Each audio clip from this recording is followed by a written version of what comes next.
నమస్తే అండి. నేను మీ జర్నలిస్ట్ పండరి. మొత్తానికి తెలంగాణ రాష్ట్రంలో అధికార గీతం మీద అందరికీ కొన్ని ఊహాగానాలు వినిపిస్తూ ఉన్నాయి. అంటే ఆంధ్ర సంబంధించినటువంటి ఒక సంగీత దర్శకునితో ఈరోజు అధికారిక గీతం కొట్టిస్తున్నారు. దానికి సాక్షాత్తు ముఖ్యమంత్రి అక్కడికి వెళ్ళి అక్కడ స్టూడియోలో కూర్చొని స్వరాలు పలికిస్తున్నట్టు కొత్త కొత్త పదాలని ఏమంటారు అల్లిస్తున్నట్టుగా మనకు కొన్ని సోషల్ మీడియాలో వార్తలు వస్తూ ఉన్నాయి. దీంతోపాటు మనం ఈరోజు మొత్తం కూడా సోషల్ మీడియా షేక్ చేస్తుంది ఏంటంటే అందశ్రీకి సంబంధించిన అటువంటి ఫోన్ కాల్ లీక్. దాంట్లో ఏమంటాడు ఆయన, అసలు తెలంగాణ రాష్ట్రంలో ఎవరైతే ప్రస్తుతం వీళ్ళు కీరవాణికి సంబంధించి ఏదైతే అధికార పాటని సంగీతం కొట్టిస్తున్నారో ఆయన కంటే మించోడనుండా అసలు ఎవరు లేరు. ఇక్కడ ఉన్న కళాకారులకు సంబంధించి అయితేనేది ఇక్కడ చాలా గొప్ప గొప్ప పాటలకు కైగట్టిన వాళ్ళు ఉన్నారు. గొప్ప గొప్ప పాటలకు వాళ్ళు సంగీతాన్ని అందించిన వ్యక్తులను కూడా ఈరోజు అవమానకరంగా మాట్లాడడం, ఏం చేస్తుండో చేసుకోపోవడం మీద చాలా చర్చ అయితే నడుస్తూ ఉంది. దీనికి సంబంధించి మనతో మాట్లాడేందుకు ప్రముఖ గాయకుడు, అలాగే ఈ మధ్యకాలంలో బాగా కూడా పాపులర్ అవుతున్నటువంటి మద్దెల సందీప్ మనతో ఉన్నారు. అన్న నమస్తే. నమస్తే అన్న. ఏందన్నా 10 సంవత్సరాల పాటు అధికారంలో ఉన్నారు, కనీసం 10 సంవత్సరాల పాటు సారథిగా పనిచేసిర్రు. ఒక రాష్ట్ర ప్రభుత్వానికి సంబంధించిన ఒక పాటకు కనీసం ఏమంటారు సంగీతం కొట్టుకోలేని సంగీత దర్శకులను మీరు తయారు చేసుకోలేకపోయారా? తయారు చేసుకోలేకపోయారా ఉన్నారు, కానీ వాళ్ళు రేవంత్ రెడ్డికి సరిపోవట్లేదు. అంటే ఎట్లా ఉండాలి? అంటే రేవంత్ రెడ్డి మూలాలన్నీ ఆంధ్రాకి సంబంధించినటువంటి చంద్రబాబుకి సంబంధించినటువంటి మూలాలే. ఆయన బిడ్డనిచ్చింది కూడా ఆంధ్రాకే. ఆయన గురువు కూడా ఆంధ్రాలో ఉన్నటువంటి గురువు అంటే మళ్ళీ కోపడుతుండగా లేదు, అదే చెప్తున్నా, చంద్రబాబు నాయుడే. కాబట్టి అక్కడి మూలాల మీదనే ఆయనకి ఎక్కువ ప్రేమలు ఉంటాయి, అక్కడికి సంబంధించినటువంటి దాని మీదనే అక్కడ వాళ్ళ మీద ఉంటుంది. కాబట్టి ఇవాళ కాంగ్రెస్ ప్రభుత్వం వచ్చిన తర్వాత చిన్ని చరణ్ అర్జున్ నల్గొండ జిల్లాకు సంబంధించినటువంటి ఒక బహుజన ఆయన పాట కూడా ఆయనే కదా రాసింది. మూడు రంగుల జెండా రంగుల పాట రాసింది ఆయననే, పాడింది ఆయననే, మ్యూజిక్ కంపోజ్ చేసింది ఆయననే. ఇలా లక్షల జనానికి కాంగ్రెస్ పార్టీలో ఉన్నటువంటి అనేక మంది లక్షల జనానికి ఆ పాట వెళ్ళి రాహుల్ గాంధీ కూడా ఆ పాటను వాడిండు 2 తెలుగు రాష్ట్రాలలో. అట్లాంటి గాయకులు, అట్లాంటి మ్యూజిక్ చేసినటువంటి వాళ్ళు ఉన్నారు. సో సురేష్ బొబ్బిలి లాంటి వాళ్ళు ఉన్నారు, రవి కళ్యాణ్ లాంటి వాళ్ళు ఉన్నారు.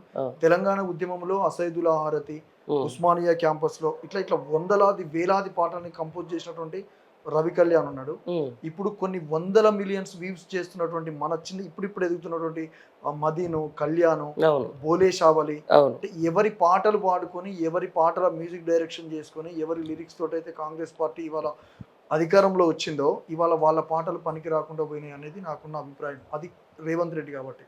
అదే కేసీఆర్ గారు కనుక ముఖ్యమంత్రిగా ఉండుంటే ఈరోజు ఏది చేయాలనుకున్నా కూడా తెలంగాణలో ఉన్నటువంటి ప్రముఖ కవులను అందరిని పిలుచుకొని అందరి అభిప్రాయాలు తీసుకొని తను ముందుకెళ్ళేవాడు. రేవంత్ రెడ్డి తెలంగాణ ఉద్యమంలో లేడు కాబట్టి తెలంగాణ ఉద్యమంలో ఉన్నటువంటి పాటల గురించి తెలియదు, తెలంగాణలో ఉన్నటువంటి సాహిత్యం గురించి తెలియదు. తెలంగాణలో ఉన్నటువంటి ఒక డైరెక్ట్ 10 మంది కవుల పేర్లు కాదు, 20 మంది 30 మంది పేర్లైనా కేసీఆర్ గారు చేతుల మీద వేళ్ల మీద లెక్క పెట్టి చెప్పగలుగుతాడు, పేర్లు పెట్టి పిలవగలుగుతాడు. కానీ మరి రేవంత్ రెడ్డికి కీరవాణి ఒక్కడు ఎందుకు కనిపిస్తున్నాడో ఈ తెలంగాణ రాష్ట్రం, ఈ తెలంగాణ గీతానికి అర్థమైతలేదు. అందులో మా అందశ్రీ కూడా ఎందుకు పడిపోతున్నాడో అర్థమైతలేదు. నిన్న ప్రేమ్ రాజన్న మాట్లాడినటువంటి దాంట్లో బాధతోటి ఇది మన పాట, బయటి వాళ్ళకి ఎందుకు అవకాశం ఇవ్వాలి, మన దగ్గర చాలా మంది ఉన్నారంటే ఇక్కడ ఎవడంత మొగోడు కనపడతలేడు అన్నాడు. మరి మొగోళ్ళు కాంతే ఇక్కడ నీ పాటని జనం లక్షల జనం ఎత్తుకొని పాడినా, లక్షలాది జనం సామూహికంగా జయ జయ తెలంగాణ పాటని 20 సంవత్సరాల కాలం మోసిరా. కాబట్టి అందశ్రీ అన్న కూడా ఒక్కసారి ఆత్మవిమర్శ చేసుకోవాలి. అందులో ఉన్నటువంటి చాలా పదాలను కూడా చార్మినార్ మార్చే అవకాశం ఉన్నది. అంటే రాజముద్ర కూడా మారుస్తున్నామని నిన్న ఇవాళనే కొంత చర్చ. అదే జయ జయ తెలంగాణలో పాటలో చార్మినార్ గురించి ఉంటది, గోల్కొండ కోట గురించి ఉంటది, కాకతీయ కళాతోరణం గురించి ఉంటది. మరి వాటిని మారుస్తున్నా అంటే మరి అందశ్రీ అన్న ఒప్పుకుంటున్నాడా లేదా తెలియదు. ఇప్పుడు వీటిని మార్చినప్పుడు ఇవి రాజరికానికి ముద్రలుగా కనిపిస్తున్నాయని వీటి గురించి మాట్లాడుతున్నప్పుడు సేమ్ టైం పాటలో కూడా వీటన్నిటిని పొందుపరచుంది అందశ్రీ అన్న. కాబట్టి మరి వాటి మీద మారుస్తా అంటే మరి ఆయన యాక్సెప్ట్ చేస్తున్నాడా లేదా అనేది పాట పూర్తి పాట వచ్చిన తర్వాత తెలుస్తుంది. కాదన్నా సందర్భం మొత్తం ఒక కళాకారునిగా నువ్వు బాగా ఇది వినాలి. గత 10 ఏళ్ల పాటు తెలంగాణ సంస్కృతిని, తెలంగాణ సాంప్రదాయాన్ని చాలా అద్భుతంగా గజ్జగట్టి పాట పాడి ఈరోజు ఒక అవసరం లేదు తెలంగాణ గురించి ఏం చెప్పాలనుకుంటే ఒక పాట, కొన్ని పాటలు వేస్తే అర్థమైపోయే స్థాయిలో వచ్చేసినాం ఈరోజు.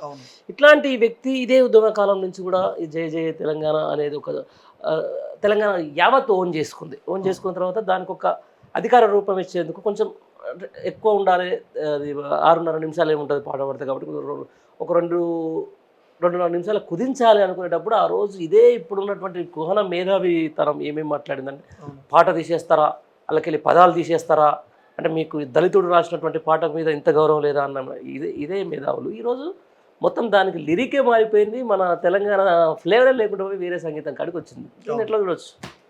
దాని నిజంగా తెలంగాణ భాష మీద, తెలంగాణ సాహిత్యం మీద జరుగుతున్నటువంటి కుట్రలో భాగమే.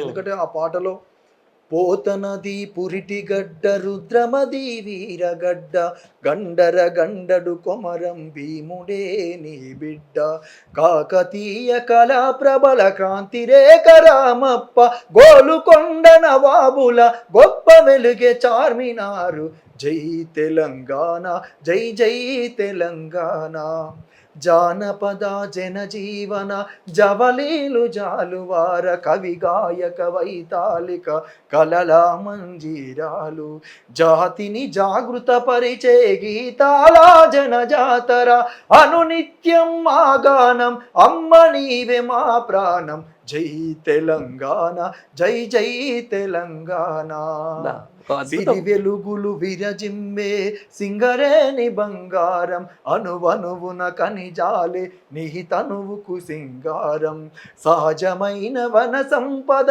సకనైన పువ్వుల పొద, సిరులు పొంగె సారమున్న మా గానమే కదనీయద, జై తెలంగాణ, జై జై తెలంగాణ, గోదావరి కృష్ణమ్మలు మన బీలకు మల్లాలి, పచ్చని మా గానాలు పసిడి సిరులు పండాలి, సుఖశాంతుల తెలంగాణ సుభిక్షంగా ఉండాలి, స్వరాష్ట్రముల తెలంగాణ స్వర్ణయుగం కావాలి, జై తెలంగాణ, జై జై తెలంగాణ, జయ జయ హే తెలంగాణ జననీ జయకేతనం, ముకోటి గొంతుకలు ఒక్కటైన చేతనం, తరతరాల చరితగల తల్లి నీ రాజనం, పలు జిల్లల నీ పిల్లలు ప్రణమిల్లిన శుభతరుణం, జై తెలంగాణ, జై జై తెలంగాణ.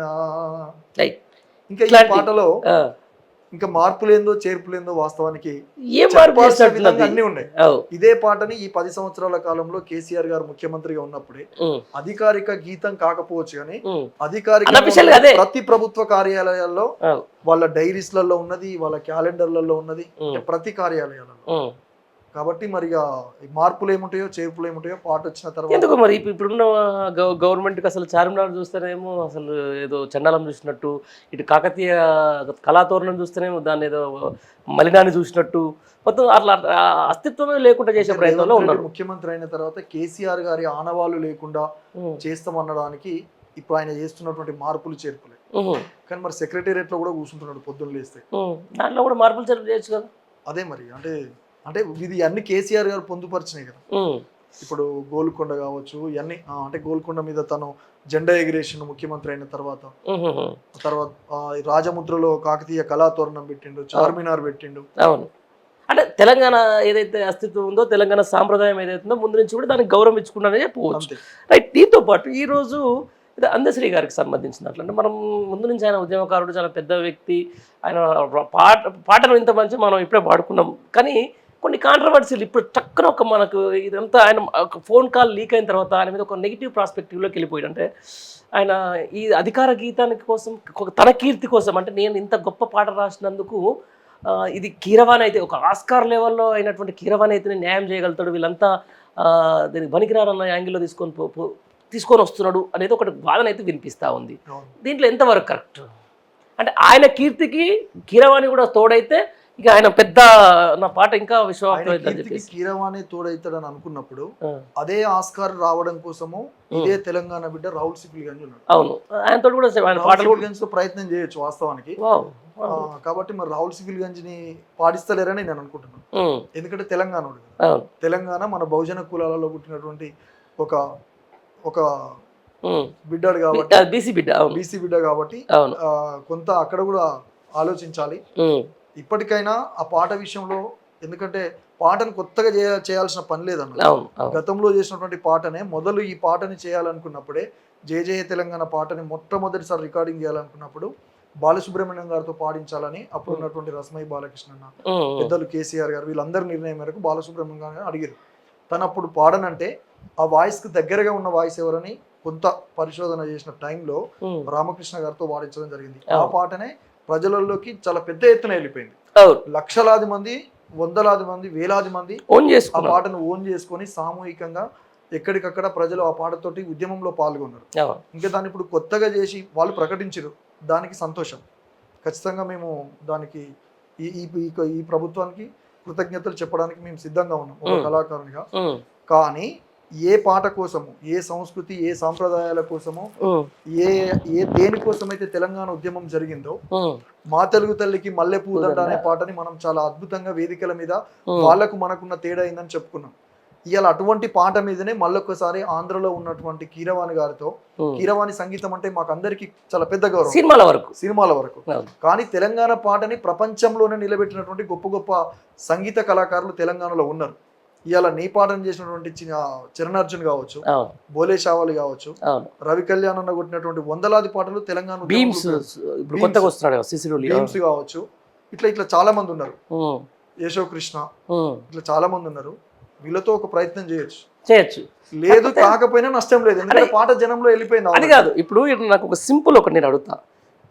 ఈ పాటకు సంగీతం కొట్టాలని చెప్పేసి ముఖ్యమంత్రి, అది కిరవాణి కొట్టాలని చెప్పేసి ముఖ్యమంత్రి సజెస్ట్ చేసి ఉంటాడా, లేదు ఈ పాటకి ఈయన కరెక్ట్ అని చెప్పేసి అందరూ అనుకుంటుంటా? నాకు తెలిసి రేవంత్ రెడ్డి ఆలోచన వీళ్ళందరిది ఏమని ఉంటుంది అంటే ముఖ్యమంత్రి దీనివల్ల ఇప్పుడు అందశ్రీ ప్రభాత్ కోల్పోతాడు కదా. అవును, ఆయన పాటలో ఇంకొకరికి భాగస్వామ్యం కలిగించినట్టు అవుతుంది కదా. అవును, అంటే వాళ్ళకు కూడా ఏమున్నదని అంటే తెలంగాణ గీతము తెలంగాణలోతో కాకుండా కొద్దిగా బయట చూడే మనోళ్ళది ఎప్పటిది ఉన్నదే కదా, ఇట్లా కాకుండా బయట చూడు. భవిష్యత్ తరాలకు ఏం చెప్తారు? ఈ తెలంగాణ జాతీయ గీతానికి ఏమంటే స్వరాలు లేకపోతే దానికి సంగీతం అందించిన ఎవరంటే ఒక ఆంధ్ర వ్యక్తి పేరు వస్తే ఏమి ఇస్తావు? చెప్పాల్సిందే వాళ్ళు ఇచ్చేది. ఏం చెప్తావు భవిష్యత్ తరాలకు ఏం చెప్పాలి? అదే దానికి సమాధానం ఇప్పుడు ప్రజలు ఆల్రెడీ తిరగబడుతున్నారు. ఇప్పుడు 20 years తర్వాత జయ తెలంగాణ పాట మీద ఇప్పటికే సోషల్ మీడియాలో చాలా ఘోరంగా ట్రెండ్ చేస్తున్నారు, ఎక్కడికక్కడ పెడుతున్నారు. అవును, ఇది కరెక్ట్ పద్ధతి కాదు. చాలా మంది కవులు ఉన్నారు, కనీసం ఒక 15-20 మంది మంచి మంచి మ్యూజిక్ డైరెక్టర్స్ ఉన్నారు తెలంగాణకు సంబంధించిన, వీళ్ళతో చేయించవచ్చు కదా, ఆంధ్ర వ్యక్తితో ఏందనేది నడుస్తున్నది.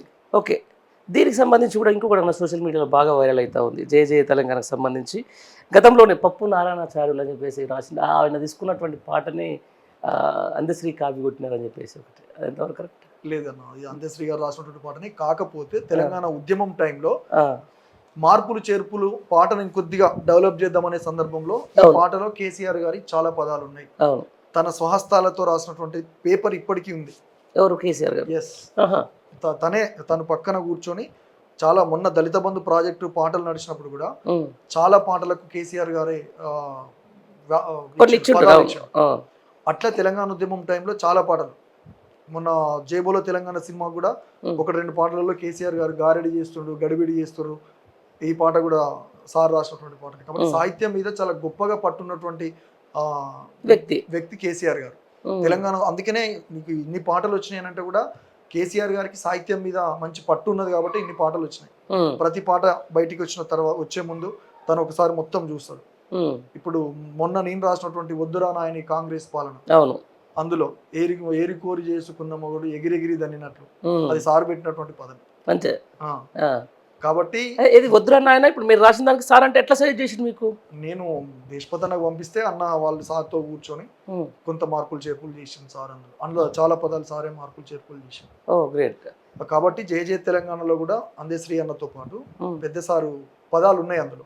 కాబట్టి ఇప్పుడు ఉన్న పరిస్థితులలో అది కాదని చెప్తారు, కానీ అది పక్కన దగ్గర ఉన్న వాళ్ళకి తెలుసు అంతే. అందశ్రీ మీద కేసీఆర్ ప్రభావం. అప్పుడు జయ తెలంగాణ పాట రికార్డింగ్ అయింది కూడా మధురానగర్ లో ఎస్విసి రికార్డింగ్ స్టూడియో అని ఉంటుంది. అక్కడ పోయి జ్ఞానేశ్వర్ అన్న ఉంటాడు.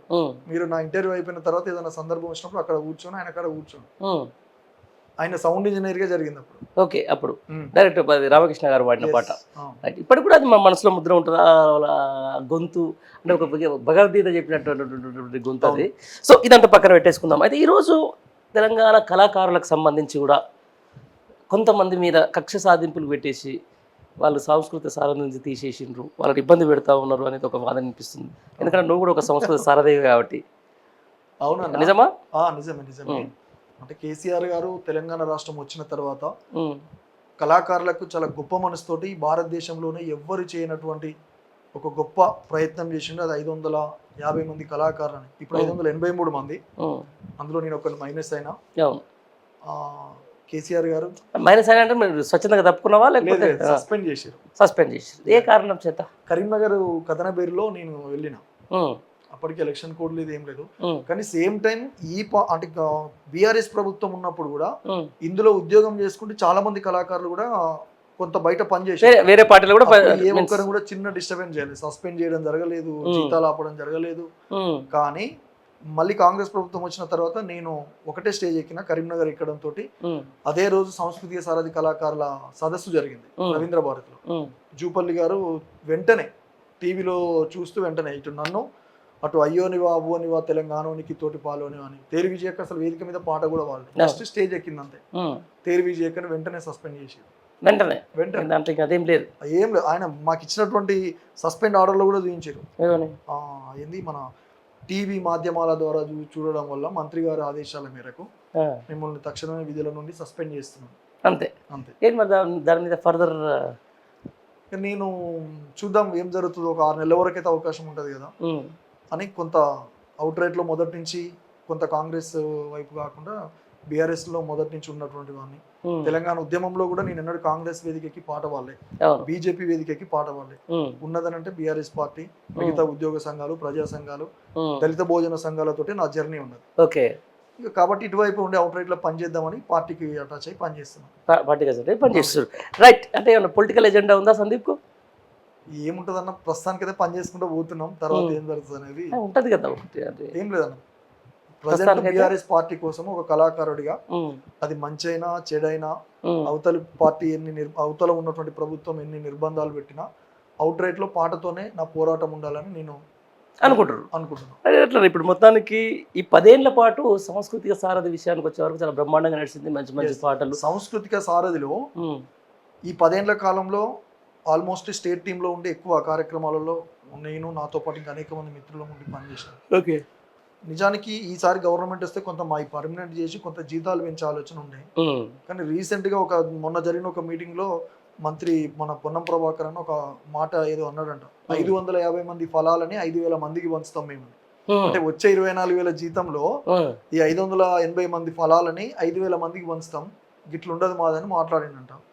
ఇక కొంతమంది అక్కడిక్కడ పోయిన కాడ కూడా ఈ సంస్థ తీసేస్తామని పట్టించుకోకపోవడం, ఇప్పటికీ శాలరీస్ లో 3 నెలల నుంచి జీతాలు లేవు సాంస్కృతిక సారథి కళాకారులు. ఈ కొత్త ప్రభుత్వం వచ్చిన తర్వాత 2 నెలలే పడ్డాయి, తర్వాత నుంచి ఇంకా శాలరీస్ లేవు. గతంలో ఏదున్నా 1 or 2 months లో ఎప్పటికప్పుడు క్లియర్ అయ్యేది. కొంత ఇబ్బంది అయితే జరుగుతున్నది, చూడాలి ఎట్లా మరి భవిష్యత్తు ఎట్లా కూడా అవుతుంది కళాకారుల జీవితాలు ఎట్లా మరి తెలంగాణ రాష్ట్రంలో వాళ్ళు కనుక ఏమన్నా డిస్టర్బ్ చేస్తే కేసీఆర్ గారి మీద ఉన్నటువంటి ప్రేమ కావచ్చు, ఈ పార్టీతో ఉన్నటువంటి అనుబంధం కావచ్చు, ఏమాత్రం సంస్థని డిస్టర్బ్ చేసినా మిగతా కళాకారులంతా వన్ సైడ్ కేసీఆర్ గారి వైపు ఉండి మళ్ళొకసారి కాంగ్రెస్ ప్రభుత్వం మీద పోరాటానికి సిద్ధమైంది. అంతే, ముందు నుంచి కూడా అదే పోరాటం, ఇప్పుడు కూడా అదే పోరాటం. అంతే అంతే. అప్పుడు రాష్ట్రం కోసం పోరాటము, అవును, అప్పుడు రాష్ట్రం కోసం, ఇప్పుడు ఈ పాట కోసం కూడా పోరాటమే చేయాల్సి వస్తుంది చాలా మంది. అవును, ప్రేమరాజ్ అంటే తెలంగాణ మూలాలు, తెలంగాణ మట్టిలో పుట్టినటువంటి బిడ్డ. ఆయన మాట్లాడితేనే అందశ్రీ లాంటి ఒక పెద్ద మనిషి అంత పెద్ద మాట మాట్లాడండి. అవును, ఇంకా వేరే మాట్లాడితే ఎడబడతా అంత పోరం కాడికి వచ్చినాము. సరే, ఇదంతా అయిపోయింది. మొత్తానికి నీకు మంచి ఎక్స్పీరియన్స్ అయి ఉండాలి ఈ ఎలక్షన్స్ ముందు, ఏదైతే ఎంపీ ఎలక్షన్స్ ముందు సంబంధించి కూడా సీఎం కేసీఆర్ గారికి సంబంధించి బస్సు యాత్ర ప్రతి సభలో ఉన్నావు.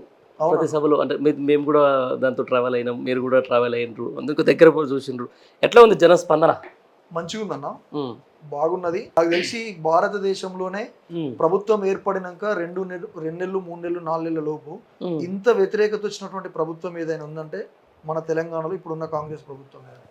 కనీసం ఒక 2-3 ఏళ్ల తర్వాత కొంత ఏమైనా అనిపిస్తుంది. కానీ ప్రజలు ఇప్పటికే, నేను బస్ యాత్రలో చాలా అన్ని యాత్రలు తిరిగిన, సార్తో పాటు అన్ని జిల్లాలు పార్టిసిపేట్ చేసిన, స్వచ్ఛందంగా తరలి వచ్చారు చాలా ఏరియాలలో. నీకు మహబూబ్ నగర్ లోనైతే అసలు విపరీతమైన పబ్లిక్, వరంగల్లో అదే పరిస్థితి, ఖమ్మంలో కూడా అదే పరిస్థితి కదా, ఖమ్మంలో కూడా విపరీతమైన జనాలు అయితే బాగా వచ్చిండు. సరే, ఇప్పుడు ఏమంటారు, మొత్తానికన్నా తెలంగాణ అస్తిత్వానికి సమస్య వచ్చి పడింది, సంస్కృతి సాంప్రదాయానికి సమస్య వచ్చి పడింది. అంటే మా అందరి బాధ ఏందనంటే ఎవరు దీనికి మ్యూజిక్ కంపోజ్ చేసింది, ఎవరు దీనికి ట్యూన్ చేసింది అని అంటే భవిష్యత్తులో ఒక ఆంధ్రలో పేరు చెప్పుకోవడం ఎందుకు, మన తెలంగాణలో పేరు చెప్పుకుంటే బాగుంటది కదా. తెలంగాణ అంటేనే పాట, తెలంగాణ అంటేనే ఒక ఏమంటారు, ఒక వినసొంపైనటువంటి జానపదం. ఇట్లాంటి దానికి కూడా అస్తిత్వం లేకుండా చేస్తానికి కరెక్ట్గా ఈ ప్రభుత్వం చేస్తుంది అనడంలో న్యాయం అయితే ఉందంటారు ఖచ్చితంగా. 100% తప్పు అంటే వాళ్ళు చేస్తున్నది తప్పు. మరి ఆయనకి ఎవరు సలహాలు ఇస్తున్నారో, సూచనలు ఇస్తున్నారో, పొద్దున్న లేస్తే అద్దెకి దయాకర్ అనేది ఈ పాట విషయంలో కొంత ఇన్వాల్వ్మెంట్ అనిపిస్తుంది. కొంచెం సినిమాలో తిరుగుతున్నాడు పెద్ద మనిషి. అది తిరిగినంత మాత్రాన ఆయనకు తెలంగాణ కళాకారులు ఏంది, ఎక్కడి నుంచి వచ్చింది ఏంది ఇదంతా తెలుసు కదా. కొంత మా సలహాలు ఇస్తే బాగుంటది. ఎందుకంటే రేవంత్ రెడ్డి గారికి తెలంగాణ ఉద్యమం గురించి తెలియదు, తెలంగాణ కవుల గురించి తెలియదు, తెలంగాణ సాహిత్యం మీద కూడా పెద్దగా పట్టు లేదు. పాటలో మార్పులు చేర్పులు అని అంటున్నారు, పెద్దగానైతే పట్టు లేదు. మరి ఏం మార్పులు చేస్తారో చూడాలి. దశాబ్ద ఉత్సవాలు జరుగుతాయి రేపు 2వ తారీఖు, ఒకటే రోజు, ఎక్కువే ఉండవు. ఏమన్నా వచ్చిందా మరి మీ కళాకారులకు? మీరు ఉద్యమకారులు, ఉద్యమం నుంచి ఉన్నోళ్ళు అందరు ఉద్యమకారులను పిలిపించేసి భారీ ఎత్తున సత్కరించుకుంటామని చెప్పేసి అంటున్నారు. అయితే ఉద్యమకారులు అంటే నిన్న మొన్న ఒక పేరు ఏమి వింటున్నాం అంటే అన్న, కేసీఆర్ గారితో పాటు, హరీష్ రావు గారితో పాటు, ఈటల రాజేంద్ర అన్న, కొంతమంది పేర్లు చెప్తున్నారు. అందులో బండి సంజయ్ పేరు కూడా వస్తుంది. బండి సంజయ్ తెలంగాణ ఉద్యమంలో బండి సంజయ్ తెలంగాణ ఉద్యమానికి ఏం సంబంధం? బండి సంజయ్కి తెలంగాణ ఉద్యమానికి సంబంధం లేదు. అవును, కానీ మరి ఆయన పేరు కూడా వస్తున్నది. మరి వీళ్ళందరూ సన్మానిస్తారంటారా? సన్మానాలు ఎవరి సమక్షంలో? సోనియా గాంధీ గారి సమక్షంలో. ఇప్పుడు ఎందుకు సోనియా గాంధీ గారికి ఇప్పుడు అంటే ఆమె మీద ఎందుకు అంత దశాబ్ద ఉత్సవాలు అత్యంత ఎక్కువ ప్రియారిటీ? అంటే కాంగ్రెస్ పార్టీ ఏం చేస్తున్నదంటే తెలంగాణ ఇచ్చింది మేమే, ఈడ కొట్లాడింది ఏం లేదని మాట్లాడుతున్నారు. కానీ ఇచ్చింది అనడానికంటే ముందు దగ్గర ఇక్కడ 1000 మందికి పైగా విద్యార్థులు చనిపోయారు. మరి అది కూడా ఒకసారి మనం అది చూసిన తర్వాతకి ఆలోచించాలి కదా. అవును, అదే అంటున్నా. భారతదేశానికి స్వతంత్రం ఇచ్చింది ఎలిజబెత్ రాణి అయితే మరి స్వతంత్రం వీళ్ళందరూ గాంధీ ఏం చేయలేదా? వాళ్ళు స్వతంత్రం చేయలేదా? స్వతంత్ర పోరాటం చేయలేదా? చేసిరు పోరాటం చెప్పితే తెలంగాణ ఎందుకు వచ్చింది? ఎలిజబెత్ రాణి దేశానికి స్వతంత్రం ఎక్కడిది? ఇప్పుడు ఈ వాదన ఇట్లా ఉంది కదంట. అంటే వీళ్ళకు ఒక అది లేదు, ఒక విజన్ లేదు, ఇచ్చిన వాళ్ళు గొప్ప. ఇప్పుడు వాళ్ళ సమక్షంలో ఈ దశాబ్ద ఉత్సవాలు జరగాలి. నేను ఏమంటున్నా అంటే అసలు తెలంగాణ ఉద్యమం జరిగినప్పుడు రేవంత్ రెడ్డి లాంటి వాళ్ళే తెలంగాణ ఉద్యమంలో లేరు. తెలంగాణ విద్యార్థుల మీదకి తుపాకీ పట్టుకొని పోయిండు రేవంత్ రెడ్డి. అవును, ఈ తెలంగాణ ఉద్యమం గురించి ఎట్లా తెలుస్తుంది, తెలంగాణ చరిత్ర గురించి ఎట్లా తెలుస్తుంది, తెలంగాణ సాహిత్యం గురించి ఎట్లా తెలుస్తుంది? ఒక 50 పాటల పేర్లు చెప్పమనంటే కేసీఆర్ గారితో పాటు టీఆర్ఎస్ పార్టీలో ఉన్నటువంటి అగ్రశ్రేణి నాయకత్వం మొత్తం చెప్తారు. ఆ పాట పేరు చెప్తారు, పాట రాసింది చెప్తారు, పాట వాడిన వాళ్ళ పేర్లు చెప్తారు. అవును, రేవంత్ రెడ్డికి ఒక్క పాట గురించి అయినా తెలుసా? తెలుసు.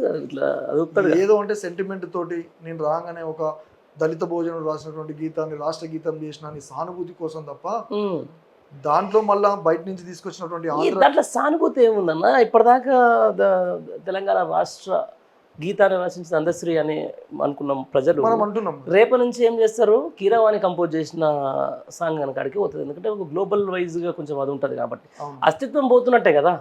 అందశ్రీ లాంటి పేరుని ప్రపంచ స్థాయిలో మళ్ళొకసారి మాట్లాడుకోకుండా ఉండడం కోసమే కీరవాణి అనే ఒక ఆంధ్రకు సంబంధించినటువంటి సంగీత దర్శకుని తీసుకొచ్చి రుద్దుతున్నాడు. చారిత్రక తప్పిదం ఇది. రేపటి భవిష్యత్తులో అందరు చెప్పుకునే పేరు కూడా కీరవాణిదే ఉంటుందని మేము అనుకుంటున్నాం. ఎందుకంటే వాళ్ళు ఎక్స్పోజ్ చేయడం కూడా అట్లే చేస్తారు. ఆల్రెడీ చేసి ఉన్నదన్న. నేను అదే అంటున్నా, ఉద్యమకారులకు అండగా పెట్టుకొని, ఉద్యమకారులను ముందు పెట్టుకొని, ఎందుకంటే ఉద్యమ నేపథ్యం లేదు ఇప్పుడు. అక్కడ కోదండరామ్కి అదే జరిగింది. ఎమ్మెల్సీ అనేది నోట్లో బుక్ పెట్టేసి మళ్ళీ ఏమంటే కక్కిచ్చేసి అద్దంకి దయాకరణ అయితే పాపం ఇక సొంత జిల్లాలకే అడుగుపెట్టలేని పరిస్థితి. ఇక్కడ అందశ్రీ గారికి ఇదే పరిస్థితి. ఇట్లా అయితే మరి ఎందుకు ఇట్లా తెలంగాణ ఉద్యమకారులకు సంబంధించి అయితేనేది తెలంగాణ ఉద్యమంతో ఉన్న వాళ్ళందరినీ ప్రభని నీరుగార్చే ప్రయత్నం చేస్తున్నాడు ఈ గుమ్మేసి. అందుకే మేము ఒక పాట చేసినాం, వద్దురా నాయన కాంగ్రెస్ పాలన. ఈ సందర్భంగా మా కోసం 2 లైన్లు. వద్దురా నాయన ఈ కాంగ్రెసు పాలన, వద్దురా నాయన, వద్దురా నాయన ఈ నయవంచన పాలన, వద్దురా నాయన. అమలుగాని హామీలతో వారు గ్యారంటీలతో అధికారం చేతబట్టి అరిగోసలు పెడుతుండ్రు. వద్దురా అరెరరే వద్దురా అరచల్ వద్దురా నాయన ఈ కాంగ్రెసు పాలన, వద్దురా నాయన. రైతు బంధు రానే లేదు, దళిత బంధు లేనే లేదు, పింఛను పెంచింది లేదు ఆశపడితే మోసమాయే చెరువును నింపింది లేదు కరువును ఆపింది లేదు వరగన్లా వానబడితే వచ్చి చూసి నోడెలేడు కోరి చేసుకున్న మొగడు ఎగిరెగిరి తన్నినట్లు కోరి చేసుకున్న మొగడు ఎగిరెగిరి తన్నినట్లు అడగబోతే లొల్లి పెట్టి అడ్డగోలు తిడుతున్నారు వద్దురా అరరరె వద్దురా అరచల్ వద్దురా నాయన ఈ కాంగిరేసు పాలన వద్దురా నాయన ఇక కళ్యాణ లక్ష్మి ఏమో కలదప్పిపోయినాది ఆడపిల్ల పెండ్లికిచ్చే చెక్కు లేదు దిక్కు లేదు తులమెత్తు బంగారం మీది నుంచి పెడతామని వలవేసి గుంజినారు ఓట్లు బాగా పొందినారు మాసమైన ఇయ్యలేదు ఈ మోసకారి కాంగిరేసు మాట దప్పి కూసున్నది వద్దురా అరరరె వద్దురా నాయన ఈ కాంగిరేసు పాలన వద్దురా నాయన. ఈ పాట మొన్న సార్ బస్ యాత్రలో చాలా అద్భుతంగా మంచి రెస్పాన్స్ వచ్చింది దీనికి సంబంధించి ప్రస్తుతం ఉన్న పరిస్థితులు దాంట్లో ఉన్నాయి కాబట్టి రైట్. మొత్తానికి అంటే ఒక 10 ఏళ్ల పాటు సాఫీగా నడుస్తున్నటువంటి రాష్ట్రం ఈరోజు చాలా జనాలు మళ్ళీ కష్టపడతా ఉన్నారు. ఇలాంటి కవులు కళాకారులు గొంతులెత్తాల్సిన పరిస్థితి ఉంది. ఈ ప్రభుత్వాల మీద ఇష్టానుసారం టీవీల ముందు మాట్లాడి ఈ ప్రభుత్వాల మీద ఇష్టానుసారం అబండాలు ఇచ్చినటువంటి వాళ్ళు ఈరోజు అధికార పార్టీ కండగా కొన్ని చట్టసభలకు వస్తానికని చెప్పేసి ఎన్నికల బరిలో దిగుతూ ఉన్నారు. ఇదే కళాకారులు దాన్ని జీర్ణించుకోలేకపోతున్నారు. చాలామంది నేను చూసినా అంటే పర్టికులర్గా ఏంటంటే అందరికంటే ముందుగా స్పందించేది కళాకారుని హృదయమే. ఒకరికి అన్యాయం జరిగినా ఒకరికి న్యాయం జరిగినా ఒకరికి మంచి చెప్పాలన్నా ఒకరికి చెడు చెప్పాలన్నా తన పాట రూపంలో చెప్తూ ఉంటారు. ఇది అరే ఏమంటారు కళాకారుని మనసు వేగంగా స్పందిస్తుంది. చూస్తున్నారు ఈ పరిపాలన ఎట్లా అనిపిస్తుంది మీకు? బాధ అనిపిస్తున్నది. ముఖ్యంగా రైతుల విషయంలో ఇలా ఎరువులు లేవు. ఈరోజు ఇప్పుడు ఇటు వస్తున్నప్పుడే చూసిన ఆదిలాబాద్ లో రైతుల మీద విపరీతమైన లాఠీ చార్జ్. అవును, అందుకనే హరిగోసబడుతున్నదో తెలంగాణ అల్లాడిపోతున్నదో హరిగోసబడుతున్నారో రైతన్నలు ఉరిబెట్టుకుంటున్నారో కాంగ్రెస్ సర్కారు రానే వచ్చినది 100 రోజుల్లోన బోర్లెండబెట్టింది కాంగ్రెస్ సర్కారు రానే వచ్చినది 100 రోజుల్లోన బోర్లెండబెట్టింది ప్రజాపాలనాని పలికేను నీతులు ప్రజాపాలనాని పలికేను నీతులు పేద ప్రజలకేమో తీస్తుండ్రు గోతులు వరిగోసబడుతున్నారో రైతన్నలు ఉరిబెట్టుకుంటున్నారో హరిగోసబడుతున్నారో రైతన్నలు ఉరిబెట్టుకుంటున్నారో రైతన్న కాసరగా రైతు బంధువునిచ్చి బంధువైనాడు కేసీఆర్ ఆనాడు రైతన్న కాసరగా రైతు బంధువునిచ్చి బంధువైనాడు కేసీఆర్ ఆనాడు కరోనా లాంటి కష్టాలు వచ్చిన ఆపలేదు రైతు బంధు కేసీఆర్ కరోనా లాంటి కష్టాలు వచ్చిన ఆపలేదు రైతు బంధు కేసీఆర్ అరే రైతు బంధు జాడలేనే లేకపాయే రైతు బంధు జాడలేనే లేకపాయే 4 ఏళ్ళు గడిసిన పైసలే లేవాయే హరిగోసబడుతున్నదో తెలంగాణ అల్లాడిపోతున్నదో హరిగోసబడుతున్నదో రైతన్నలు ఉరిబెట్టుకుంటున్నారో. అద్భుతంగా పాట. అంటే ఇప్పుడు ప్రస్తుతం ఉన్న పరిస్థితులకు తగ్గట్టు వెళ్ళిపోతూ ఉంది. సరే దీంతో పాటు నాకు కొంచెం నేను మీకు ఇది ఇంటర్లింక్ కానీ అడుగుతా ఈ క్వశ్చన్ అయితే ఏపూరి సోమన్న మనం ఇదివరకు ఒకసారి మాట్లాడుకున్నాం దీని మీద చర్చ వస్తుంది. అంటే మీరు నవ్వుతున్నారు, నవ్వాల్సిన పని కాదు, ఖచ్చితంగా సమాధానం చెప్పి తీరాల్సింది. పార్టీలోకి వచ్చిండ్రు, పని చేసుకున్నారు, మళ్ళీ సడన్గా ఏమైందో తెలీదు, అక్కడ నుంచి మళ్ళీ బ్యాక్ టు పెవిలియన్ తీసుకున్నారు. ఎందుకు ఈ స్ప్లిట్ పర్సనాలిటీ ఇదంతా? నేను సోమన్న గురించి పెద్దగా మాట్లాడడము ఎందుకు, ఇంకా ఇప్పుడు కూడా మాట్లాడకపోతే ఎప్పుడు మాట్లాడతాం? వద్దన్న, ఎందుకు మనం నడిపిద్దాం వ్యవస్థని, అంతేనా? అంతే, రైట్. ఇప్పుడు సోమన్న వైఎస్ఆర్ షర్మిల పార్టీలోకి పోయిండు, అంతకంటే ముందు కాంగ్రెస్. అంటే సోమన్న నుంచి ఎక్కువ ప్రజలు ఏం కోరుకుంటారంటే ఒక గద్దరన్న తర్వాత మరొక గద్దర్లాగా ఉండాలని కోరుకుంటారు. ఆ ప్రజల మనోభావాలని కాదని తను వైఎస్ఆర్టీపీ షర్మిల పార్టీలోకి పోయిండు. అది కాదని అనేక మంది ప్రజలు వ్యతిరేకిస్తున్నా తర్వాత బీఆర్ఎస్ పార్టీలోకి వచ్చిండు. ఇది ఉద్యమ పార్టీ, ఇక్కడ మంచి స్పేస్ ఉండేది సోమన్నకు. మళ్ళీ ఇటు నుంచి కాంగ్రెస్ లో పోయిండు, అక్కడ తన స్థానం ఏందో బహుశా సోమన్నకు కూడా అంచనా లేకపోవచ్చు. మంచి స్థానం ఉండాలని మాత్రం నేను మాత్రం ఒక కళాకారునిగా మరొక కళాకారునికి దక్కాలని మాత్రం కోరుకుంటున్నాను మనస్ఫూర్తిగా. అంతే, మేము కూడా అదే అనుకుంటున్నాం. ఎందుకంటే ఏమో అక్కడ కూడా అంటే ఇన్ని తిరిగినోడు ఇంకోటి తిరగడా. రైట్. ఇప్పుడు లాస్ట్కు చాలా రకాల చూసుకుంటుంటే సాయి చంద్ మరణం అనేది బీఆర్ఎస్ పార్టీకి ఎంత పెద్ద లోటు మనందరూ తెలుసు, పర్టికులర్ మీకు బాగా తెలుసు. బట్ ఆ లోటుని మాత్రం కొంచెం పూడుస్తున్నాడు మధ్యలో సందీప్ అని చెప్పేసి ఇటు పార్టీ వర్గాలకు సంబంధించి అవుతుంది, లేకపోతే ఆ స్టేజ్ మీద నీ దూకుడు నీ పాటలు చూస్తుంటే ఉన్నటువంటి కార్యకర్తలు అయితే జనాలు కూడా అదే అంటారు. ఎట్లా అనిపిస్తుంది నీకు? అంటే వాస్తవానికి సాయి చందన్న లోటు అనేది చాలా పెద్ద లోటు అన్న. అవును. కానీ ఇప్పుడున్న పరిస్థితులలో బీఆర్ఎస్ పార్టీ అంటేనే ఉద్యమకారులకు, విద్యార్థి ఉద్యమకారులకు, కళాకారులకు ఒక సముచితమైనటువంటి స్థానం కల్పించినటువంటి పార్టీ బీఆర్ఎస్ పార్టీ. కాబట్టి ఈ పార్టీతోటే కంటిన్యూ జర్నీ చేస్తూ ఇటు మా జిల్లాకు సంబంధించినటువంటి మంత్రి జగదీష్ అన్న కావచ్చు, మా స్థానిక మాజీ శాసనసభ్యులు కిషోర్ అన్న, వాళ్ళందరి ప్రోత్సాహంతో నేను పార్టీలో ఇప్పటికే యాక్టివ్గా మొన్న ఎమ్మెల్యే ఎలక్షన్స్ జరిగినటువంటి సభలు కావచ్చు, మొన్న సార్ కార్నర్ మీటింగ్స్ కావచ్చు, ఇప్పటి వరకైతే ఆల్మోస్ట్ అన్నిటికీ నేనే వెళ్తున్నా. నేను ఖచ్చితంగా ఇది కంటిన్యూ చేద్దామని నాకు ఉన్నటువంటి కోరిక. ఇప్పుడు కళాకారుడికి పారితోషికం కంటే ప్రశంసలు చాలా గొప్ప అనేది ఒక మాట ఉంటుంది, రైట్? అవునా కదా? ఎందుకంటే ఒక మంచి పాట లేకపోతే ఒక మంచి ఏమంటారు పదాలు పడితే కూడా అదే ప్రశంసలు తీసుకుంటూ ఉంటారు. ఇప్పటివరకు మీకు వచ్చినది బెస్ట్ ప్రశంస ఏందన్న? ప్రశంస అంటే ఇక ప్రజల నుంచి వచ్చేది అన్న. నేను వాడుతున్నంతసేపు ప్రజలు ఎగురుతారు, దునుకుతారు, చప్పట్లు కొడతారు, ఈలలు పెడతారు, వాళ్ళు అడుగుతున్నారు. వందలాది వేదికల మీద వందలాది మంది ప్రజలు వద్దురా నాయన ఈ కాంగ్రెస్ పాలన అనే పాట వచ్చినప్పుడు వాళ్ళు పెట్టే ఈలలు గోలని నాకు పెద్ద ప్రశంస. అంతే, ఎస్, అంతకుమించి ఇంకేం లేదు. ఇక నాకు ఈ లీడరు ఆ లీడర్ ఇచ్చిన ప్రశంసల కంటే నేను వెళ్ళగానే వద్దురా నాయన ఈ కాంగ్రెస్ పాలన అని వాళ్ళే పాటను స్టార్ట్ చేస్తూ నాతో వాడించుకుంటున్నారు. రైట్. ఇదివరకు మధ్యలో సందీప్ అంటే వీరులారా పాట ఎస్ కదా, ఒక్కొక్కరికి ఒక అంటే ఒక్క వీరులారితో పాటు చాలా ఉండే అన్న. అంటే అంబేద్కర్ పాట, అవును, ఇది బొమ్మ కాదు నా చిట్టి తండ్రి, ఏమైపోయే వాళ్ళం అంబేద్కర్, అవును అవును అవును, మంచి మంచి పాటలు. వీరులారకు సంబంధించి మేము ఎక్కువ అదొకటి వీరులార పాట. దీనికంటే ముందు జయ జయ తెలంగాణ నేను ఆల్మోస్ట్ వేదికల మీద ఖచ్చితంగా పాడాల్సినటువంటి పాట. ఇది ఇప్పుడు అధికార గీతం కాబోతుంది. ఎన్ని మార్పులు అవుతున్నాయో, ఎన్ని చేర్పులు అవుతున్నాయో ఉన్నది బాధ. ఇక్కడ ఉన్న ముఖ్యమంత్రి ఇప్పుడు ఎన్ని లోపల నుంచి మనకంటే ఎక్కువ ఆల్రెడీ స్కూళ్ళలో పిల్లలు నోటెడ్ ఈ పాట. అవును, వాళ్ళు ఇట్లా నిలబడి మంది పిల్లలు కంటిన్యూ వాడేస్తారు.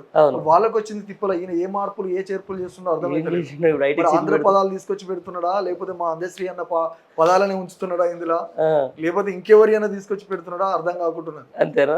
దానికి మ్యూజిక్ ఎట్లుంటుందో మరి, ఏ రేంజ్ లో ఉంటుందో అది కూడా చూడాలి.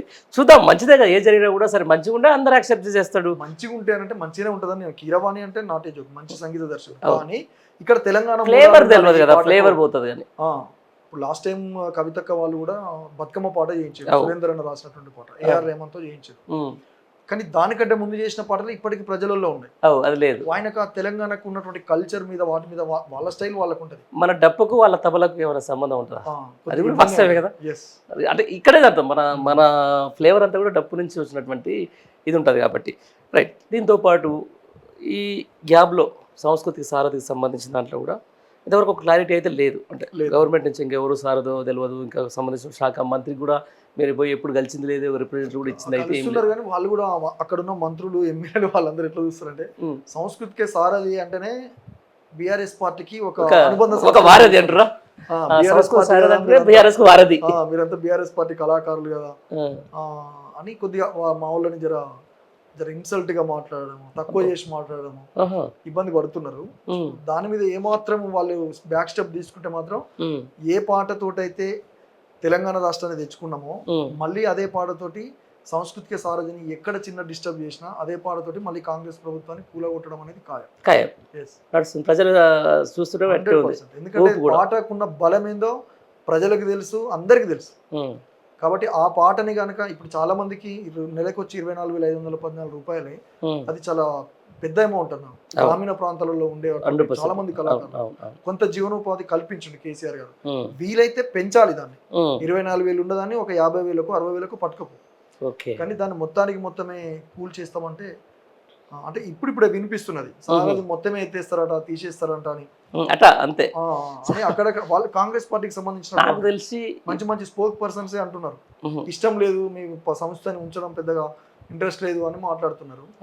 అక్కడ ఏమాత్రం చిన్న దాన్ని తీసేయాలి, సారథిని డిజాల్వ్ చేయాలని ఏమాత్రం ప్రయత్నం చేసినా దాని నష్టాన్ని వాళ్ళు ఇక మళ్ళీ ఏమాత్రం కూడా తట్టుకోలేరు. రైట్. దీంతో పాటు అంటే ఇప్పుడు సారథిని తీసే ప్రయత్నం చేయకపోతున్నారు, ఎందుకంటే అంతో ఎంతో ఇప్పుడున్న ముఖ్యమంత్రికి సోషల్ మీడియా మీద బాగా అంత యూట్యూబ్ తమ్ నైల్స్ బాగా చదువుతుంటాడు ఆయన. మళ్ళీ అనవసరంగా వీళ్ళతో పెట్టుకుంటే రేపు పాటతో నన్ను కొడతారని చెప్పేసి కూడా తీయర్లే కదా, తీయొద్దని కూడా మనం కూడా కోరుకుందాం. ఇంకా ఏంటి భవిష్యత్ ప్లాన్స్? భవిష్యత్తు ఏముందన్నా, వెళ్దాం. ఇప్పుడున్న కాంగ్రెస్ ప్రభుత్వం చేసేటువంటి తప్పిదాల మీద పాటతోటి మాటతోటి ప్రజలలో ఉండాలి, ప్రజలతోటి బతకాలి అని మేము కొంత మొండి ధైర్యానికి వెళ్ళిపోయినాం. చాలా మంది బీఆర్ఎస్ పార్టీ అంటే కేసీఆర్ గారు ఉన్నట్లు మౌనంగా కాంగ్రెస్ పార్టీ ఉండదు సందీప్, అదే జాగ్రత్తగా ఉండు, అదే అంటున్నా. అక్కడిక్కడ పోయిన కాడ కొన్ని విషయాలలో కొంత అంటున్నావు కానీ కొంత వెనక ముందు చూసుకొని ముందుకెళ్తున్నాం. అంతే, వెనక ముందు చూసుకొని ముందుకెళ్ళాలి. వాస్తవానికి ఇదే చెప్తున్నా కదా నేను. అంటే కేసీఆర్ గారు ముఖ్యమంత్రిగా ఉన్నప్పుడు ఆయనని తిట్టని తిట్లు అంటూ లేవన్నా. అవును, యూట్యూబ్లు పెట్టి తిన్మార్ మొన్నలు లాంటి వాళ్ళు, రఘు లాంటి వాళ్ళు, ఇక కొంతమంది పాటగాళ్ళ పేర్లు చెప్పాను కానీ పాటకు ఉన్నటువంటి ఇజ్జత్ తీసేసి ఆ పాటలో పెట్టకూడని పదాలు పెట్టి గలీజ్గా పాటలు పాడారు. అయినా కూడా వాళ్ళని ఎక్కడ కూడా చిన్న డిస్టర్బ్ చేయలేదు. డిస్టర్బ్ చేయాలనుకుంటే వాళ్ళని పాతాల్లోకి తొక్కొచ్చు కేసీఆర్ గారు, కానీ ఆయన పట్టించుకోలేదు. కానీ కాంగ్రెస్ ప్రభుత్వము కొంత ఇప్పటికే పాటలు పాడేటువంటి చాలా మంది మీద దృష్టి పెట్టింది. అప్పుడే అటు రస్మై బాలకృష్ణకి సంబంధించి కొంత అక్కడ ఆయనని, ఎందుకంటే ఆయన మెదక్ సభలో పాడిన తర్వాత వాళ్ళకు పాటలో ఉన్నటువంటి దమ్మేందో అర్థమైంది. మెదక్ సభలో నాన్ స్టాప్ గా 2-3 గంటలు కంటిన్యూ చేసిండు. కరీంనగర్ సభలో బాగుండే, వాళ్ళు ఎక్కడ ప్రమాదం అవుతుందో అని కొంత ఆయన ఇప్పటికే ఆపుతారా? సరే, మనిషిని అరెస్ట్ చేయొచ్చు, లేకపోతే మనిషిని జైలులో పెట్టచ్చు, పాటను ఎట్లా ఆపుతారు? అదే అంటే ఉమ్మడి ఆంధ్రప్రదేశ్ గా ఉన్నప్పుడే పాటని తట్టుకోవడం వాళ్ళతో కాలేదు. వీళ్ళు అనేది వీళ్ళతో పెద్ద సమస్య ఏం కాదు. అవును, వీళ్ళతో అసలు మ్యాటరే కాదు. వాళ్ళ గురువు గారు అయినటువంటి చంద్రబాబే పాటకు గజగజ వణికిపోయి ఒకవైపు వీరన్నని ఒకవైపు లలితక్కని ఎన్కౌంటర్ చేశారు. తర్వాత గద్దరన్న మీద కాల్పులు జరిపించారు. కాబట్టి అట్లాంటి ప్రయత్నాలు ఏమైనా జరగవచ్చు, అక్కడి నుంచే వచ్చినటువంటి మూలం కదా ఇది అని కొంతమంది చెప్తున్నారు. అటు రసమైనకు చెప్పారు, ఇటు నాకు చెప్పే వాళ్ళు నాకు చెప్తున్నారు. కానీ బలంగానైతే పాటను పట్టుకొని ఇప్పుడు ప్రజలకు జరుగుతున్నటువంటి అన్యాయాల మీద ఖచ్చితంగా నిలబడాలని మేము ముందుకెళ్తున్నాం. కూడా సాంస్కృతిక యాత్ర కూడా చేయబోతున్నాం. తెలంగాణ మొత్తం ప్రజలకు ఇచ్చినటువంటి హామీల మీద, కాంగ్రెస్ ప్రస్తుతానికి ఉన్న పరిస్థితుల మీద ప్రజలకు ఇచ్చిన హామీలు అమలు చేయాలని మళ్ళొకసారి సాంస్కృతిక ఉద్యమం ఈ తెలంగాణలో మొదలు పెట్టబోతున్నాం. ఎప్పుడు ఎంత మందితోటి? ఎప్పుడు దరిదాపుకు ఒక 200 నుంచి 300 మందితోటి. ఈ ప్రస్తుతం ఎలక్షన్స్ ఉన్నాయి, ఎలక్షన్ కోడ్ అన్ని ప్రాబ్లమ్స్ ఉన్నాయి కాబట్టి ఒక 2-3 నెలల్లో దానికి ప్రణాళిక చేస్తున్నాం. దానికి రసమై బాలకృష్ణ అన్న ముందుంటాడు, ఆయనతో పాటు మేమందరం ఉంటారు. సందీప్ అన్న ఉమ్మడి నల్గొండ జిల్లా వాసివి, అంటే అది నల్గొండ జిల్లా అంటేనే ఇక మనం పాటలకు తర్వాత అక్కడ ఉన్నటువంటి దళానికి పెద్ద అది. అక్కడ మీ మీద ఇప్పుడు మీరు అన్నట్టు బెల్లి లలిత కానీ లేకపోతే మా రోజు వీరన్న కానీ ప్రభావం ఎంత ఉంటుంది? నాకంటే నల్గొండ జిల్లా కాబట్టి మా పక్కనే మా రోజు వీరన్న, అటు పక్కన భీమిరెడ్డి నరసింహారెడ్డి, ఇటు పక్కన సుద్దాల హనుమంతు, చుట్టూ దొడ్డి కొమరయ్య, అటుపోతే సాంబశివుడన్న, వీళ్ళందరూ ఖచ్చితంగా ఉద్యమాల ప్రభావమేనా. ఉద్యమాల మొదటి నుంచి ఉద్యమాల ప్రభావం కాబట్టి నేను జానపదాలు అటు ఇటు పోకుండా మొదటి నుంచి నా బేస్ అంతా అంబేద్కర్, ఇటు పూలే. నా కార్యక్రమాలు కూడా మొత్తం అట్లే ఉంటాయి.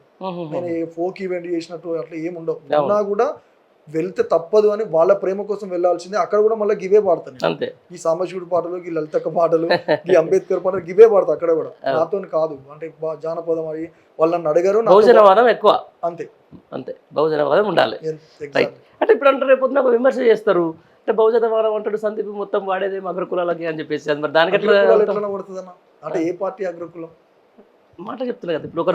ఇప్పుడు ఒక పార్టీతో అందులో ప్రాంతీయ పార్టీలతో మనం ట్రావెల్ అవుతున్నప్పుడు డెఫినెట్లీ ఇక్కడ వ్యక్తికి సంబంధించిన దాంట్లో అది చేయాల్సి వస్తుంది. సో అది ఒక మాట అంటారు కదా, ఏం మొత్తం ఇది చేస్తారంటే స్క్రీన్ మీద ఒకటి. నేనేమంటా అంటే అగ్రకులాలు అని అనుకున్నప్పుడు మొత్తం వాళ్ళే ఉంటారు కదా, అలా ఉండేదంతా మళ్ళీ ఎస్సీ ఎస్టీ బీసీ బిడ్డలే కదా. ఇప్పుడు కాంగ్రెస్ పార్టీ చేయని సాహసం కేసీఆర్ గారు చాలా మందికి కొత్త రాజకీయాలకు కొత్తగా వచ్చినటువంటి ఎస్సీ ఎస్టీ బీసీలను చాలా మందిని ఎమ్మెల్యేలను చేసిండు, ఎంపీలను చేసిండు, కార్పొరేషన్ చైర్మన్లను చేసిండు. ఇవాళ ఉన్నటువంటి కాంగ్రెస్ పార్టీ ఎంతమందిని చేసిందన్న? వాళ్ళ కోసం చాలా హార్డ్ వర్క్ చేసినటువంటి ఎంతమందిని ఎస్సీ ఎస్టీ బీసీలను తీసుకొచ్చింది. బలంగా మాట్లాడితే నల్గొండ జిల్లాలో ఒక్కరిని ఎదగనియారు కాంగ్రెస్ పార్టీలో. నీకు అదే బీఆర్ఎస్ పార్టీలో చూసుకుంటే అటు భగత్ కావచ్చు, చాలా మందికి అవకాశం, అట్లా చాలా మంది, అటు బొల్లమల్ల యాదవ్ కావచ్చు, కొత్త వాళ్ళకి చాలా మంది చాలా మందికి అవకాశాలు మన పార్టీ మన కొత్త రాజకీయానికి కొంత అవకాశాలు బీఆర్ఎస్ పార్టీలో ఉన్నాయి. రాబోయే రోజుల్లో కూడా బీఆర్ఎస్ పార్టీనే కొత్త తరం అంతే. అదే ఇప్పుడే చెప్తా ఉన్నారు ఆల్రెడీ కూడా. అంటే నేను కూడా మామూలుగా మనం వేరే చర్చ మీద వాళ్ళతో చర్చించినప్పుడు అదంటే రాబోయే రోజుల్లో అంటే ఎవరైతే స్టెబిలిటీగా ఉంటారో వాళ్ళకి ఖచ్చితంగా అవకాశాలు వచ్చేటోళ్ళని పోయేటోళ్ళని ఇటు వచ్చి ఇవన్నీ నమ్మకపోతేనే బాగుంటుందని మా అభిప్రాయం. అంతేనా? నమ్మితే మనం ఏం చేయలేం. అంటే ఇప్పుడు మీరేం బీఆర్ఎస్ పార్టీతో నమ్ముకొని ఉన్నారు ఇన్ని రోజులు. ఈ సడన్గా ఇప్పుడు ఇక్కడ ఒక ఏం చూస్తున్నట్టు మొత్తం భవిష్యత్ అంతా ఏమంటారుగా అంధకారం లెక్కనే కనిపిస్తూ ఉంది. వీళ్ళు అంటే వీళ్ళకు ప్రాపగండ చేస్తున్నారు. ఇక్కడ ఉద్యమ పార్టీ ఇది జిందగీ భర్ ఇక్కడ నింగి నేల ఉన్నంత వరకు ఇది ఎక్కడ పోదు, కానీ ఒక మొత్తం గేట్లు తెరిచేస్తున్నాం మేమంతా మొత్తం లోపలికి నెట్టేసుకుంటామని చెప్పేసి అంటా ఉన్నారు. మరి ఎట్లా ఇది భవిష్యత్తు ఎట్లా అవుతుంది? గేట్లు తెరుస్తున్నామని ఎంపీ ఎన్నికలకు ముందు చెప్పిండు. ఎంతమంది పోయారు? పోతే పోవచ్చు అన్న. ఇక ఒక్కడితోనే ఉద్యమం స్టార్ట్ అయింది. కేసీఆర్ అనే ఒక్కడు బయటకు వెళ్ళిన తర్వాత ఇలా 60 లక్షల మందితోటి సభ్యత్వం కూడుకొని ఉన్నది తెలంగాణలో. అంతే. పోయేటోళ్ళు పోతారు, వాళ్ళు కూడా అట్లనే ఫిక్స్ అయి ఉన్నారు. ఉన్న వాళ్ళతోటే రాజకీయాలు చేద్దాం, ఉన్న వాళ్ళనే స్ట్రాంగ్ గా కొత్త తరం తయారు చేసుకుందాం అనే ఆలోచనతో పార్టీ ఉన్నది. కాబట్టి ఉన్న ఎమ్మెల్యేలు మొత్తం పోయినా కూడా కొత్త వాళ్ళని తయారు చేస్తారు. అంతే. ఇలా 98 మంది ఎమ్మెల్యేలకు వచ్చారు లాస్ట్ టైం. 88 మంది గెలిచారు లాస్ట్కు. అంటే ఇటు రావడంతో మొత్తం మందికి వచ్చారు. 101 అంతే. ఈ కొద్దిగా ప్రస్తుతానికైతే గడ్డు కాలమే, బట్ దీన్ని తట్టుకునే శక్తి బీఆర్ఎస్ పార్టీకి ఉన్నది. ముఖ్యంగా చాలా బలమైన నాయకత్వంతో ఉన్నటువంటి కేసీఆర్ గారు ఉన్న రోజులు ఈ పార్టీకి ఏం కాదు.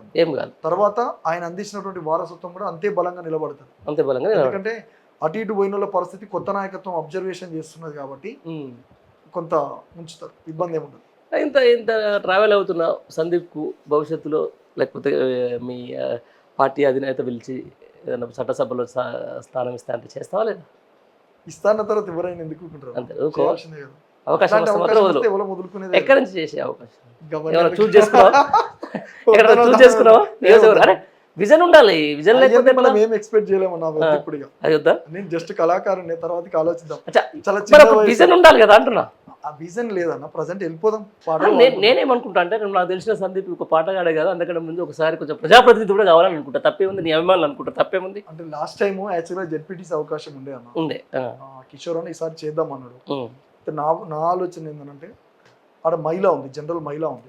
ఓకే నేను ఫ్రేమ్లో ఉండి ఏమైనా రిజర్వేషన్లు మారితే అప్పుడు ఆలోచన చేద్దాం అనేది నాకున్నది. రిజర్వేషన్లు మారి బీసీ అయితే తెలుసు మీకు కూడా, మాకు చుట్టాలే, మనందరికి ఒకటి కమ్యూనిటీ కాబట్టి. సరే, ఎనీవేస్ బెస్ట్ ఆఫ్ లక్ అన్న. థ్యాంక్ యూ అన్న. భవిష్యత్తులో మీరు ఒక పాటగానే కాకుండా, ఒక గాయకునే కాకుండా ప్రజాప్రతినిధి కావాలని చెప్పేసి నేను మనస్ఫూర్తిగా థ్యాంక్ యూ.